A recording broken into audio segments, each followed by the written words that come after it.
सवाल होता है म्यूचुअल फंड कहाँ से खरीदें, कौन से ऐप से लें, बैंक से लें कि ब्रोकर से लें या किसी एजेंट से लें। अच्छा, 10,000 रुपये पर मंथ मुझे इन्वेस्ट करना है तो क्या 10,000 रुपये पर मंथ एक ही बार में इन्वेस्ट करूं या फिर 5-5 हज़ार के दो अलग अलग म्यूचुअल फंड ले लूं। मैं म्यूचुअल फंड में इन्वेस्ट करने के लिए ना 4 मेजर तरीके होते हैं। सबसे अच्छा ऐप कौन सा है म्यूचुअल फंड लेने के लिए जिसमें सबसे कम कमीशन लगता है? म्यूचुअल फंड चुनते वक्त सबसे इंपॉर्टेंट चीज क्या देखना चाहिए? एक बड़ा सवाल होता है म्यूचुअल फंड कहाँ से खरीदें, कौन से ऐप से लें, बैंक से लें कि ब्रोकर से लें या किसी एजेंट से लें। ऐसे बहुत सारे सवालों के जवाब आज हम करने वाले हैं। जैसे म्यूचुअल फंड कहाँ से लें, बैंक से लें, एजेंट से लें, ब्रोकर ऐप से लें, क्या फ़र्क पड़ता है अलग अलग जगहों से म्यूचुअल फंड, क्योंकि म्यूचुअल फंड आप कहीं से भी ले सकते हो। तो फ़र्क क्या पड़ता है, हम लें कहाँ से, सही जगह कौन सी है, या सबसे कम कमीशन कहाँ लगता है, सबसे ज़्यादा सेफ कहाँ है, ऐसे बहुत सारे कंसर्न, वो सब हम करने वाले हैं अभी। अच्छा, अगर ब्रोकर ऐप, मान लो ब्रोकर ऐप किसको कहते हैं?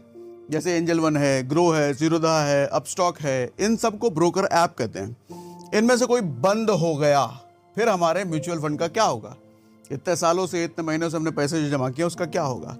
अगर किसी फ्रॉड के केस में सेबी ने इनमें से किसी ब्रोकर को बंद कर दिया जहां अपना म्यूचुअल फंड चल रहा है, फिर क्या होगा? एक ऐप से लिया म्यूचुअल फंड क्या दूसरे ऐप में ट्रांसफर हो सकता है? अच्छा हाँ, ये हो सकता है कि आज आपने मान लो किसी जीरोधा में कर रखा है और 1 साल से आप जीरोधा यूज़ कर रहे हो। पिछले 1 साल बाद आपको एंजल वन समझ में आने लग गया, नहीं मुझे एंजल वन में करना है या ग्रो में करना है, तो क्या आपका म्यूचुअल फंड उसमें ट्रांसफर हो सकता है? इस पर भी बात करेंगे। और हो सकता है तो कैसे, पैसा कैसे निकालेंगे, 20 साल, 25 साल, 30 साल बाद पैसा निकलेगा कैसे? अगर कोई ईएमआई मिस हो गया तो क्या होगा? हालांकि इसको ईएमआई नहीं कहते क्योंकि ये मंथली इंस्टॉलमेंट नहीं है, इसको सिप बोलते हैं। लेकिन चलो, समझने के लिए बहुत सारे लोग ईएमआई बोलते हैं, आपके कमेंट में ईएमआई आता है तो मैंने इसलिए ईएमआई लिख दिया। अब होता क्या है कि हर 15 तारीख को मेरा पैसा कट रहा है, 1000, 500, 5000 जितना भी, उसमें से किसी 15 तारीख को मेरे बैंक में पैसा नहीं है और पैसा नहीं कटा इस महीने। अब क्या होगा? कहीं मेरा एसआईपी बंद तो नहीं हो जाएगा, कहीं मेरा म्यूचुअल फंड खराब तो नहीं हो जाएगा, कहीं मेरे पैसे डूब तो नहीं जाएंगे? बात करते हैं। महीने के किस तारीख को ईएमआई कटवाना चाहिए? 5 तारीख को, महीने के एंड में, महीने के मिड को? क्या ऐसा होता है कि किसी तारीख को वो सिप का पैसा कटवाने से हमें ज़्यादा रिटर्न मिलता है? 1%, 2% तक ज़्यादा रिटर्न मिल सकता है, ऐसा होता है क्या? बात करेंगे। सबसे अच्छा ऐप कौन सा है म्यूचुअल फंड लेने के लिए जिसमें सबसे कम कमीशन लगता है? ये सब आप ही के सवाल हैं, आप ही ने सब कमेंट में पूछ रखे हैं। अच्छा, 10,000 रुपये पर मंथ मुझे इन्वेस्ट करना है तो क्या 10,000 रुपये पर मंथ एक ही बार में इन्वेस्ट करूं या फिर 5-5 हज़ार के दो अलग अलग म्यूचुअल फंड ले लूं मैं, या फिर 2,500 हज़ार के 4 म्यूचुअल फंड में इन्वेस्ट करना चाहिए? इस पर बात करेंगे। म्यूचुअल फंड चुनते वक्त सबसे इंपॉर्टेंट चीज क्या देखना चाहिए हमारे को? Best fund short term investing के लिए क्या होता है? Best fund long term investing के लिए कौन से होते हैं? ये सारे सवालों पर जवाब आज हम बात करने वाले हैं। अच्छा, एक चीज समझिए, म्यूचुअल फंड में इन्वेस्ट करने के लिए ना 4 मेजर तरीके होते हैं। पहला होता है जी, ये आप हो और आप किसी एएमसी में डायरेक्ट इन्वेस्ट कर सकते हो। एएमसी क्या होता है? वो म्यूचुअल फंड वाली कंपनी, वो एसबीआई की कंपनी हो सकती है, वो एचडीएफसी का हो सकता है, वो निपॉन का हो सकता है, वो टाटा का हो सकता है। जितने सारे म्यूचुअल फंड वाली कंपनी है जहां पर आपका पैसा जाता है उसको हम कहते हैं एएमसी, एसेट मैनेजमेंट कंपनी या फंड हाउस। आप चाहो तो उसमें डायरेक्टली इन्वेस्ट कर सकते हो। सबके अपने अपने वेबसाइट है। एसबीआई की वेबसाइट पे जाओ, एसबीआई म्यूचुअल फंड के, वहां कोई भी म्यूचुअल फंड चुनो, आप कर सकते हो। लेकिन दिक्कत क्या है, चैलेंज क्या है, बात करेंगे अभी। दूसरा एक और तरीका होता है कि आप डायरेक्ट नहीं, ब्रोकर ऐप के जरिए जाओ। ब्रोकर ऐप क्या होता है? ग्रो, जीरोधा, एंजल, ये सब ब्रोकर ऐप हो गए। इनके जरिए आप अपना, अच्छा ज्यादातर लोग जो करते हैं, इनके जरिए आप किसी एएमसी में अपना म्यूचुअल फंड बुक कर सकते हो, खरीद सकते हो। तीसरा तरीका होता है कि आप किसी बैंक के जरिए जाओ, किसी भी बैंक, हर बैंक में म्यूचुअल फंड होता है, आप किसी भी बैंक के जरिए कर सकते हो। यहां इसके थ्रू आप एएमसी पे जाओ। चौथा तरीका होता है आप किसी एजेंट को पकड़ो, एजेंट या फिर म्यूचुअल फंड कंसल्टेंट या म्यूचुअल फंड डिस्ट्रीब्यूटर आप उसको कह सकते हो। वो किसी वेल्थ मैनेजमेंट वाली कंपनी से जुड़ा होता है, वो एजेंट, वो कंसल्टेंट, और उसके जरिए आप एएमसी में अपना म्यूचुअल फंड करो। ठीक है, चलो थोड़ा डायग्राम से इसको समझा देता हूं मैं आपको। होता क्या है, चलो मैं नोट खोल लेता हूं। अच्छा ये खोला है ना, चलो यहीं कर देता हूं। होता क्या है सर, ये एएमसी है, आपका फाइनल म्यूचुअल फंड होना यहीं पर है। लेकिन इस एएमसी में जाने के कई सारे जरिए हैं। एक तो आप डायरेक्ट चले जाओ, एक कोई ब्रोकर ऐप हो जैसे mutual fund, grow, Zerodha, angel, ये सब, या फिर आप किसी बैंक के जरिए जाओ, ठीक है, या फिर किसी एजेंट के जरिए जाओ। जाना अल्टीमेटली इसी में है। सबसे अच्छा तरीका कौन सा है, हमें करना कहां चाहिए? क्या मैं डायरेक्ट अगर कर सकता हूं तो फिर तो मेरा कमीशन वगैरह सब बच जाएगा, फिर तो मुझे इसी में जाना चाहिए। ठीक है, समझाता हूं, बट इससे पहले एक चीज समझिए सर, कि साइकोलॉजी ऑफ इन्वेस्टिंग, बहुत सारे कमेंट आते हैं, लोग पूछते हैं कि सर 20 साल 25 साल 30 साल तक कौन जिंदा रहेगा, कौन इतना लंबा करेगा पैसा, कौन इतना लंबा देखेगा? कोई 2 साल 3 साल 4 साल का तरीका बताओ जिसमें अपना पैसा डबल हो जाए, 3 गुना 4 गुना 5 गुना हो जाए। सर एक चीज समझिए, 2 चीजें होती हैं, एक तो शॉर्ट टर्म इन्वेस्टिंग होता है, एक लॉन्ग टर्म इन्वेस्टिंग होता है। शॉर्ट टर्म इन्वेस्टिंग आपको 2 साल 3 साल 5 साल 4 साल के लिए होता है। लॉन्ग टर्म इन्वेस्टिंग होता है मेरे हिसाब से 15 साल के बाद, 15 साल 20 साल 25 साल 30 साल। आपको जब वेल्थ बनाने की बात है ना, जब बड़ा कैपिटल बनाने की बात है, शॉर्ट टर्म में कभी नहीं बन सकता। 3 साल 4 साल 5 साल में आपका पैसा डबल हो सकता है, लेकिन डबल भी आपका अगर 5 लाख का इन्वेस्टमेंट है 10 लाख हो जाएगा, 10 लाख का इन्वेस्टमेंट है 20 लाख हो सकता है, 20 का इन्वेस्टमेंट है 40 हो सकता है। लेकिन आपका 5 लाख का इन्वेस्टमेंट 5 करोड़ या 10 करोड़ या 20 करोड़ नहीं हो सकता कुछ भी करके शॉर्ट टाइम में। इसके लिए समय देना पड़ेगा, इसके लिए कंपाउंडिंग का इस्तेमाल होगा, और कंपाउंडिंग समय मांगता है, एक बड़ा हॉरिजन मांगता है, कम से कम 20 साल 25 साल 30 साल। तो हम बात कर रहे थे ये 4 तरीकों का। अब जरा ध्यान से डिफरेंस समझिए सर, क्या क्या होता है, क्योंकि म्यूचुअल फंड कुछ महीनों या कुछ सालों के लिए नहीं, बड़े ज्यादा सालों के लिए कर रहे हो तो डिफरेंस समझना जरूरी है, कहां से करें। सर अगर आप डायरेक्ट एएमसी में करते हो, कहां गया ये, हाँ, अगर आप डायरेक्ट एएमसी में करते हो म्यूचुअल फंड वाली कंपनी, तो आपको किसी तरह का कंसल्टेशन नहीं मिलता। कुछ पूछना है, कुछ समझ नहीं आ रहा, मैंने सही फंड में किया कि नहीं किया, फंड बंद कर दूं, दूसरे फंड में चला जाऊं क्या, ऐसा पूछने का आपको कोई अवसर नहीं है। आप ज़्यादा से ज़्यादा कस्टमर केयर से बात कर सकते हो, लेकिन कस्टमर केयर आपको इन सब चीज़ों में हेल्प नहीं करता है। एक्सपेंस रेशियो ज़्यादा होता है कंपेरेटिवली। आप इसको कुछ इस तरीके से समझो, आपको कोई इंश्योरेंस खरीदना है और आप डायरेक्ट कंपनी की वेबसाइट पे जाके इंश्योरेंस खरीदो, या फिर किसी एजेंट के जरिए आप उन इंश्योरेंस कंपनी तक जाओ, तो एजेंट हो सकता है अपने कमीशन में से कुछ डिस्काउंट आपको दे दे, तो इंश्योरेंस आपको सस्ता पड़ जाएगा। ठीक इसी तरीके से आप डायरेक्ट एएमसी में जाके अगर म्यूचुअल फंड खरीदते हो, सर एक्सपेंस रेशियो ज्यादा लगता है आपको, ठीक है, मतलब 1% 1.5% हो सकता है ज्यादा लगे। अच्छा, कोई हेल्प चाहिए तो आप सीधा कस्टमर केयर को अप्रोच कर सकते हो। कंपैरिजन ऑप्शन नहीं होता। कंपैरिजन ऑप्शन कहने का मतलब, आप अगर एसबीआई की वेबसाइट पे जाओ तो आपको सिर्फ एसबीआई के फंड दिखेंगे, एचडीएफसी पे जाओ सिर्फ एचडीएफसी पे दिखेंगे। लेकिन क्या कोई ऐसा तरीका जहां एचडीएफसी के फंड दिख रहे हैं, एसबीआई के भी दिख रहे हैं, बाकियों के भी दिख रहे हैं? ऐसा नहीं होगा। जिसकी वेबसाइट पे जाओगे एक ही कंपनी के अलग अलग फंड दिखेंगे। अच्छा, प्लान जो ये आपको देंगे सर डायरेक्ट प्लान होगा। डायरेक्ट प्लान कहने का मतलब, 2 तरह के म्यूचुअल फंड होते हैं, एक डायरेक्ट प्लान होता है, एक रेगुलर फंड होता है। डायरेक्ट फंड में आपका एक्सपेंस रेशियो 1-1.5% कम लगता है, रेगुलर फंड में 1-1.5% ज्यादा लगता है, ठीक है। अच्छा, अगर आप ब्रोकर ऐप के जरिए जाते हो तो कंसल्टेशन किसी तरह के यहां भी नहीं है, एंजल वन, ब्रोकर, जीरोधा, किसी से भी करो, कोई कंसल्टेशन देने वाला नहीं है। एक्सपेंस रेशियो कंपैरेटिवली कम होता है इसमें, क्योंकि ये बड़े ब्रोकर ऐप होते हैं। अब जैसे एंजल वन की बात करो तो एंजल वन के पास बहुत सारे क्लाइंट बेस हैं, तो वो अपने लिए नेगोशिएट करते हैं इन एएमसी वाली कंपनियों से कि भैया हम अगर कस्टमर दे रहे हैं तो उसके लिए थोड़ा कम एक्सपेंस रेशियो देना, तो आपका एक्सपेंस रेशियो कंपैरेटिवली कम पड़ जाता है। यहाँ पर कोई हेल्प चाहिए तो कस्टमर केयर इनके भी होते हैं। अच्छा, कंपैरिजन ऑप्शन बेस्ट पार्ट ये है कि यस, आप जैसे ओप्पो की वेबसाइट पे जाओ तो वहां से भी आप ओप्पो के फोन खरीद सकते हो, लेकिन अगर अमेजॉन की वेबसाइट पे जाओ तो वहां ओप्पो, वीवो, सैमसंग, एप्पल सब मिलेगा आपको। और सबके फीचर आप कंपेयर कर सकते हो। डायरेक्ट एएमसी की वेबसाइट पे जाओ तो ये ऑप्शन आपको नहीं मिलता, लेकिन ब्रोकर ऐप पे जाओ तो ये अच्छा ऑप्शन आपको मिलता है। आप देख सकते हो कौन फंड 30% दे रहा है, कौन 32, कौन 33, कौन 20% में ठप है। तो बेस्ट फंड आप वहां से चुन सकते हो ब्रोकर ऐप से। ठीक है, यहां भी आपको डायरेक्ट वाला प्लान ही मिलता है जिसमें एक्सपेंस रेशियो कंपेरेटिवली कम होता है। अच्छा, आप बैंक से भी ले सकते हो, किसी भी बैंक में जाओ आप वहां ले सकते हो, लेकिन ज्यादातर बैंक क्या होता है वो भी अपने वाले ही बेचेंगे। एचडीएफसी में जाओगे तो वो शायद आपको एचडीएफसी के फंड रिकमेंड करें, एसबीआई में जाओ तो एसबीआई के ही फंड रिकमेंड करें, लेकिन कुछ बैंक ऐसे भी होंगे जो मल्टीपल फंड आपको रिकमेंड करेंगे।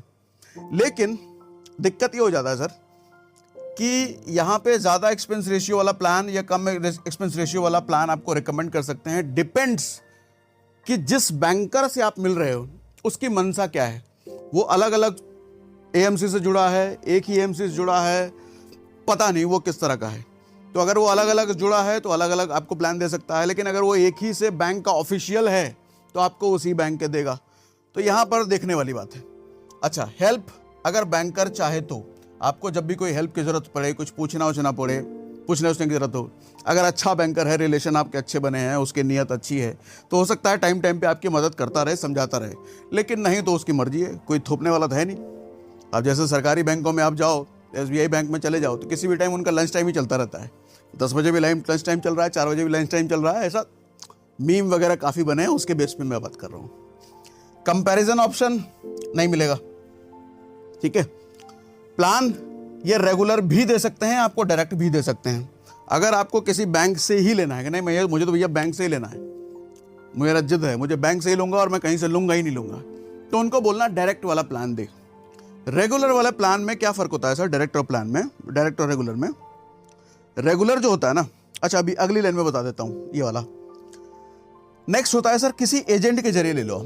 एजेंट कहने से अच्छा मैं इनको कंसल्टेंट कहूँगा, क्योंकि ये कंसल्टेंट का ही काम करते हैं, सिर्फ एजेंट नहीं होते। ये आपको म्यूचुअल फंड की इन्फॉर्मेशन भी देते हैं, सिखाते भी हैं, बताते भी हैं। अच्छा, यहाँ पे सबसे अच्छी चीज़ ये है कि कंसल्टेशन आपको मिल जाता है।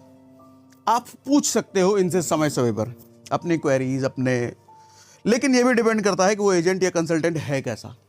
अगर उसका मूड खराब है, वो आपसे नाराज़ है, बीवी से मार खा के आया है, तो उसकी मर्जी है, वो मना कर दे, वो नहीं बताएगा, आप कुछ नहीं कर सकते उसका। तो अच्छा कंसल्टेंट अगर आपके संपर्क में है तो ये भी एक अच्छा ऑप्शन है, लेकिन ध्यान रखना इसके लिए 1 से 2% एक्सपेंस रेशियो आपका बढ़ जाता है, क्योंकि ये एजेंट या कंसल्टेंट आपको रेगुलर प्लान ही बेचेंगे। क्योंकि होता क्या है, ये जिस वेल्थ मैनेजमेंट वाली कंपनी से जुड़े होते हैं वो रेगुलर प्लान बेचते हैं एजेंट के जरिए। अच्छा, अब एजेंट या कंसल्टेंट जो भी कहो, सर ये अलग से मेहनत कर रहा है तो इसको नहीं चाहिए क्या पैसा? इसको भी तो कमीशन चाहिए, इसको कमीशन कौन देगा? हमारे वाले पैसे से तो जाएगा। तो इसीलिए हमारा एक्सपेंस रेशियो इसमें बढ़ता है, ताकि वो पैसा थोड़ा इनको भी मिल सके। बदले में इनका काम है कंसल्टेशन देना, हेल्प करना, बताना। अगर ये चाहें तो, नहीं चाहें तो नहीं भी बता सकते हैं, इनका कुछ आप कर नहीं सकते। ठीक है, अच्छा हेल्प, कोई दिक्कत हो, कोई हेल्प चाहिए तो कंसल्टेंट आपकी हेल्प कर सकता है। फंड से पैसा निकालना है, फंड काम नहीं कर रहा, कुछ दिक्कत आ गई या किसी तरह का, अगर कंसल्टेंट चाहे तो वही आपकी हेल्प कर सकता है, आपको कस्टमर केयर में जाने की जरूरत नहीं पड़ती। कंपैरिजन ऑप्शन अगर कंसल्टेंट चाहे तो वो आपको दिखा सकता है, कंपेयर कर सकता है। अगर उसके मदद करने की नियति है तो वो करा सकता है, लेकिन नहीं है तो नहीं भी हो सकता है। प्लान आपको यहाँ सिर्फ रेगुलर मिलेगा, क्योंकि डायरेक्ट देंगे तो इनका नुकसान है। डायरेक्ट प्लान आपको ये नहीं देंगे, क्योंकि डायरेक्ट प्लान देंगे तो इनका कमीशन कट जाएगा भैया, इनका कमीशन सिर्फ रेगुलर में ही है। ठीक है, तो ये मेजर डिफरेंस है आपको कहाँ से लेना चाहिए। अब आप अपना अपना कंफर्ट लेवल देख लो कि कहाँ से आपको लेना चाहिए। कुछ सवाल अगर मन में आ रहा है तो कमेंट बॉक्स में लिख दीजिए। जैसे आज मैं सवालों का पिटारा लेके आया हूँ, आगे भी किसी दिन सवालों का पिटारा लाएंगे तो आपके वाले सवाल पिक कर लेंगे उसमें। ठीक है, आगे क्या हो गया? हाँ, अगला क्या है? हाँ, अगला है भैया ये। अच्छा, आप पूछोगे कौन सा ब्रोकर ऐप सही रहेगा? मुझे ब्रोकर ऐप से करना है, क्योंकि मेरे को सस्ता पड़ रहा है। एक ब्रोकर ऐप में मुझे सारे म्यूचुअल फंड कंपेयर करने को मिल जा रहे हैं और सब कुछ मेरे मोबाइल फ़ोन पर है। मैं कभी भी बटन दबा के निकाल सकता हूं, बटन दबा के कोई भी सिप शुरू कर सकता हूं, कोई भी फंड चुन सकता हूं, सब कुछ मेरे मोबाइल फ़ोन पर है। तो मेरा तो ब्रोकर ऐप के जरिए जाना ही मुझे अच्छा लग रहा है। अगर ऐसा है तो मैं 10 ब्रोकर ऐप का यहाँ पे नाम लिया है। अच्छा, किस हिसाब से 10 लिखे हैं सर?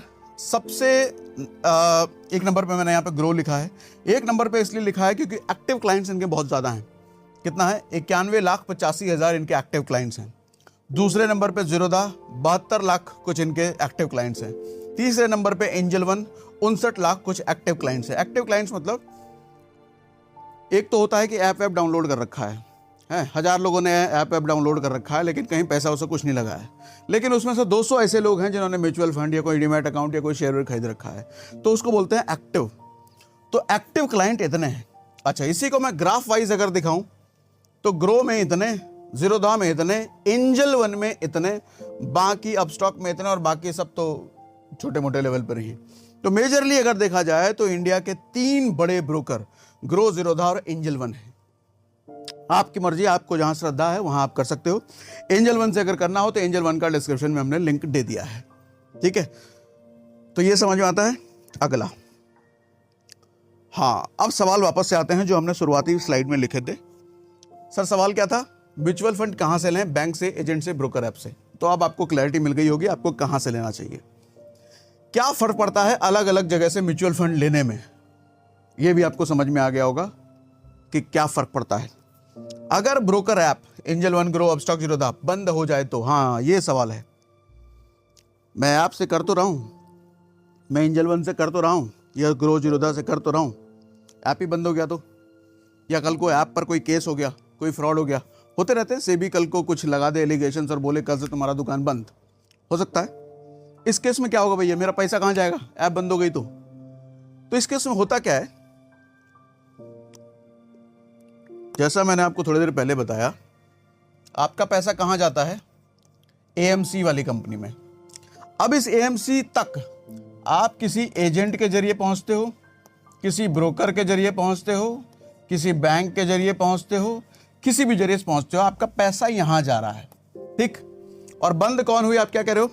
कोई ब्रोकर ऐप अगर बंद हो गया तो, या बैंक भी मान लो बंद हो गया तो, या एजेंट भी भाग गया तो, इससे भी मेरे रिलेशन खराब हो गए तो मेरे पैसे का क्या होगा? सर पैसा आपका यहां है। जब भी आपका म्यूचुअल फंड शुरू होता है ना, कोई भी सिप शुरू होता है, तो आप देखना आपके ईमेल पर एक फोलियो नंबर आता है। फोलियो नंबर, या ऑन पेपर अगर आपके पास आया है तो पेपर में लिखा होता है, ईमेल पर तो आता ही आता है, ईमेल पर, एसएमएस सब पे आता है। वो फोलियो नंबर आपको रखना है सर हमेशा अपने पास, फोन में सेव कर लीजिए।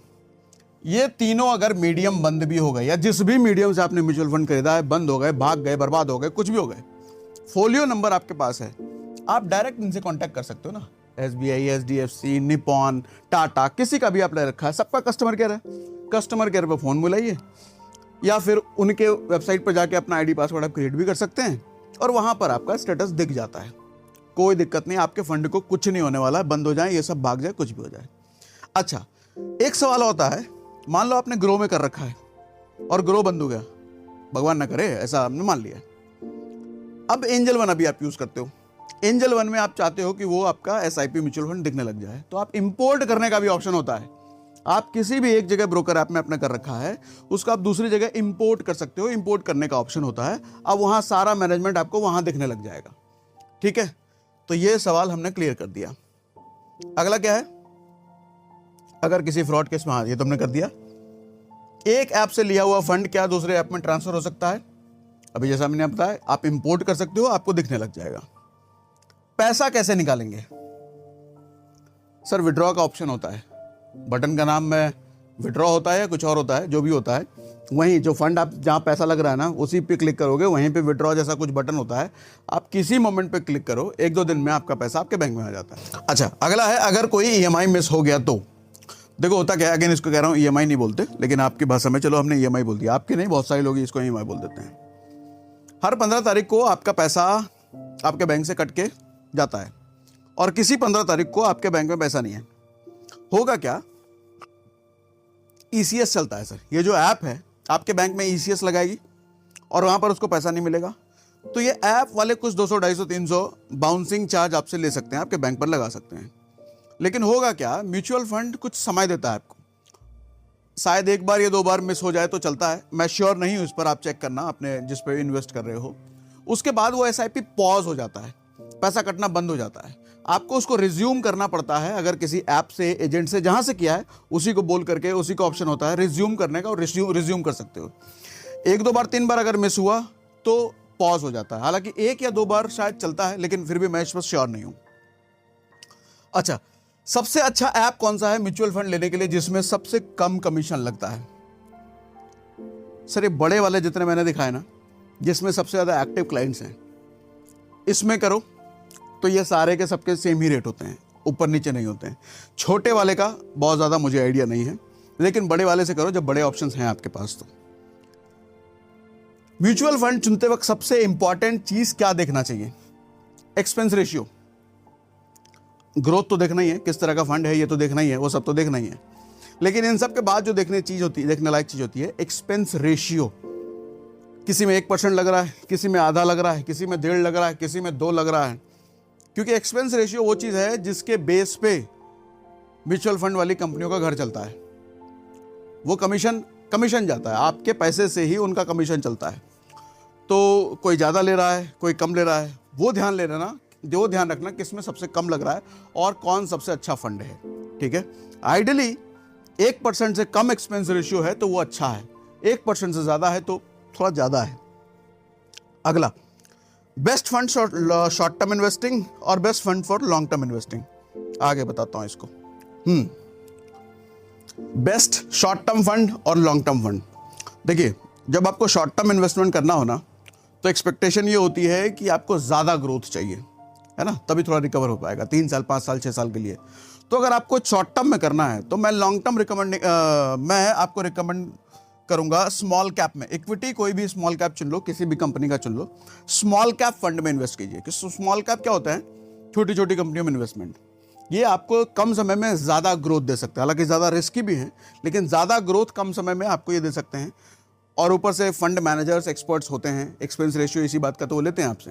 तो आपको शॉर्ट टर्म के लिए अगर करना है, शॉर्ट टर्म की डेफिनेशन मेरी लेस देन 10 ईयर्स, चाहे 2 साल, 3 साल, 5 साल, 10 साल से अगर कम है तो आपको स्मॉल कैप फंड्स में इन्वेस्ट करो, शॉर्ट टर्म में अच्छा ग्रोथ दे जाएंगे। लेकिन लॉन्ग टर्म 20 साल से ऊपर तो मैं कहूँगा किसी लार्ज कैप, वो भी इक्विटी में ही जाना, स्टॉक मार्केट में जो आपका पैसा लगता है, लार्ज कैप में जाइए। जो टॉप की 50 कंपनियां हैं उनसे रिलेटेड जो फंड है, और कोई फंड ना समझ में आए तो इंडेक्स फंड चुन लेना, क्योंकि इंडेक्स फंड टॉप के 50 कंपनियां होती है। लॉन्ग टर्म में मैं कहता हूं आपके पैसे पर रिस्क कम से कम होना चाहिए, रिटर्न थोड़ा कम भी हो चलेगा, लेकिन रिस्क कम होना चाहिए। तो ये जो लार्ज कैप फंड्स होते हैं इसमें रिस्क कम होता है, और लॉन्ग टर्म में इनकी ग्रोथ 15%, 16%, 14% के आसपास होता है। ये शॉर्ट टर्म में आपको 20%, 30%, 40% भी देंगे, जैसा पिछले वीडियो में भी, SBI वाला वीडियो, उसमें भी हमने बात करा था। ये 40% भी आपको दे देंगे, लेकिन ये इतना नहीं देंगे। तो लॉन्ग टर्म में मैं कहूँगा लार्ज कैप पे सुनिए, वहाँ पे रिस्क कम चाहिए आपको, आपके फंड की सेफ्टी चाहिए। और यहाँ छोटा टाइम इंटरवल है तो चलो रिस्क थोड़ा चलता है, लेकिन ग्रोथ आपको ज़्यादा चाहिए। ठीक है, तो ये मोटा मोटी आज के सारे म्यूचुअल फंड से रिलेटेड मैंने आपको सवाल क्लियर कर दिए। अभी भी कोई सवाल बचता है तो कमेंट बॉक्स में हमें लिख के बताइए। कुकू FM डाउनलोड करने का लिंक हमने डिस्क्रिप्शन में और पिन कमेंट में दे रखा है। आगे कोई ऐसा सेशन करेंगे तो आपके सवाल हम उसमें पिक कर लेंगे।